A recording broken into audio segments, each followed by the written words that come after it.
we're taking a look at what not to do. So this is sort of the old way of putting up, especially cattle fence. Barbed wire, what would happen is it would be stapled directly to the tree. Living tree. Tree grows around the wire. Eventually things happen, the trees move, right? Trees are always moving.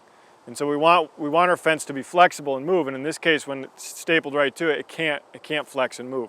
So barbed wire is all about sharp barbs, animals hit it, but it's really difficult because it's not flexible.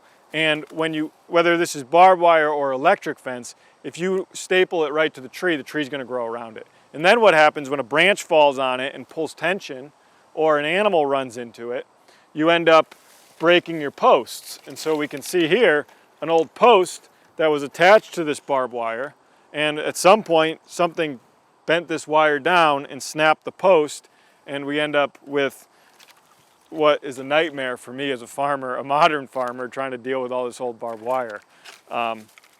So this is a good example of what not to do and why electric fencing is a much preferred method for managing, especially cattle, than barbed wire.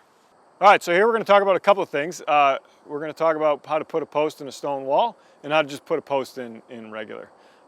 So what we can do is first we'll talk about how to put a post in a stone wall.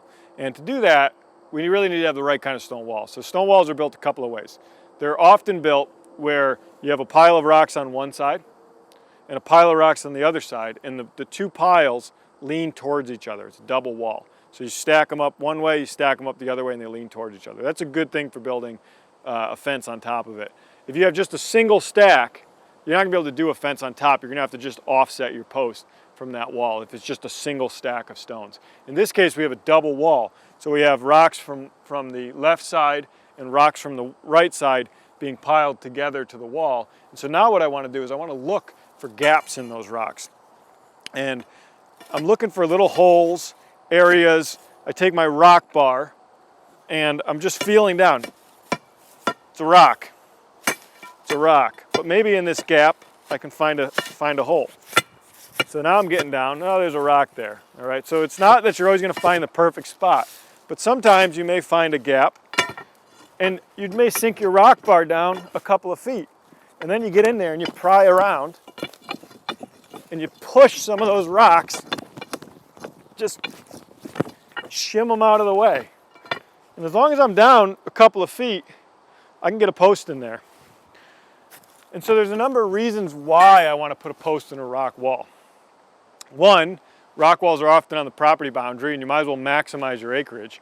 Two, rock walls are often on the field boundary, and so you want to get your animals to graze right to the edge. Otherwise you get shrubs and invasive species all along and under your fence. Whereas not a lot grows on top of the rock wall, and so it's a great place to have a fence that's not going to get shorted out by weeds. The other thing is, rocks drain water really well, and so posts last a long time in this rock wall. This is an old red cedar post. So eastern red cedar, a great wood, locally grown. You can grow these. A lot of people have them coming up in pastures. They last a long time. So this is just one I found on the wall. It was probably connected to barbed wire, but it's still really sound, and it may be somewhere around like 60 to 80 years old. So it's really neat to be able to find these old posts. I'm not going to use this one today. I just wanted to show that they can really last a long time on these walls. And if you get lucky, you'll find the base of this still in a hole, and then you can just reuse the same hole. But those rocks draining really let your post live a long time. So in this case, I'm going to use, this is a northern white cedar. I picked up from when I used to live up north in New York from a friend that cuts them up there. When I'm putting a post in a stone wall, I usually use a smaller diameter post just because you have more options for your gap sizes, and they last a long time. So I would expect to get maybe 10 to 20 years out of this post in this rock wall.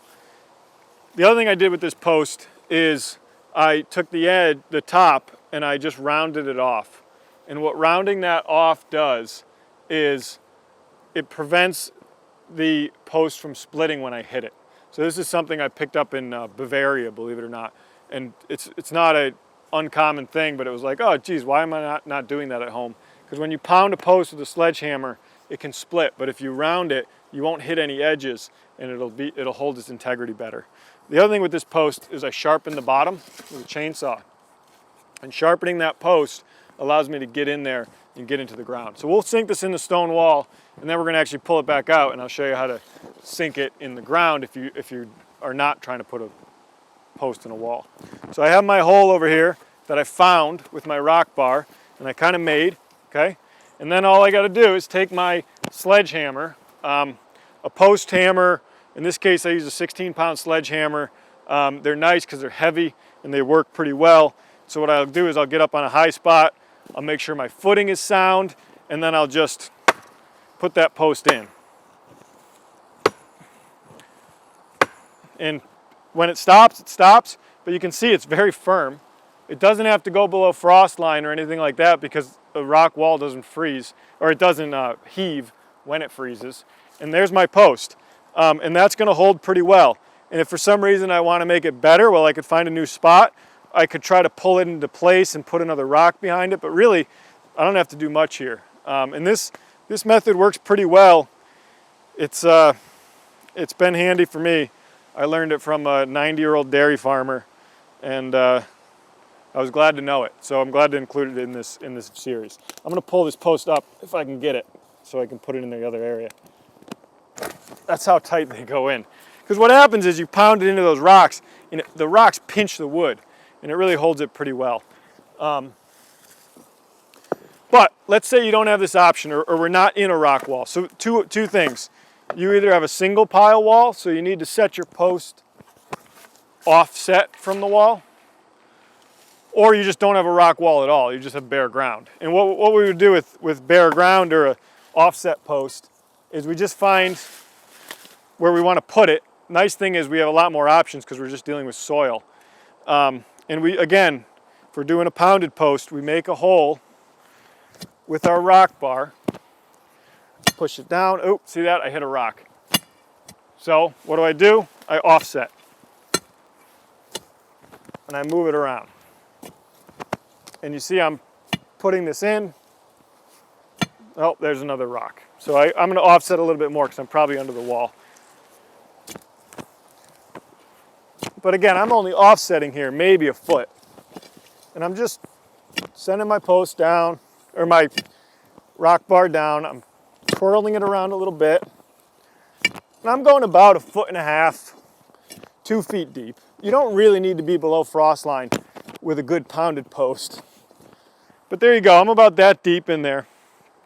And I know there's no rocks because if there was a rock, I would have hit it with my rock bar. So then I can take my sharpened post, I can put it in the hole, and I can do this with a much bigger post if I'm not dealing with a rock wall. But this is the post I have, so this is the post we'll use. I set it in, I have my pilot hole, and I can pound it down.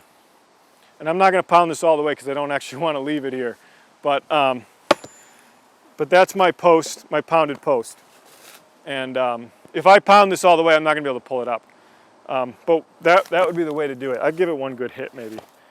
So you can get up high and you can just, a few whacks like that, it's going to go down. Once you hear the sound change in a wood post, you know you're at the bottom. It'll be a duller sound, and then you can stop. Or if you're just at the height you want.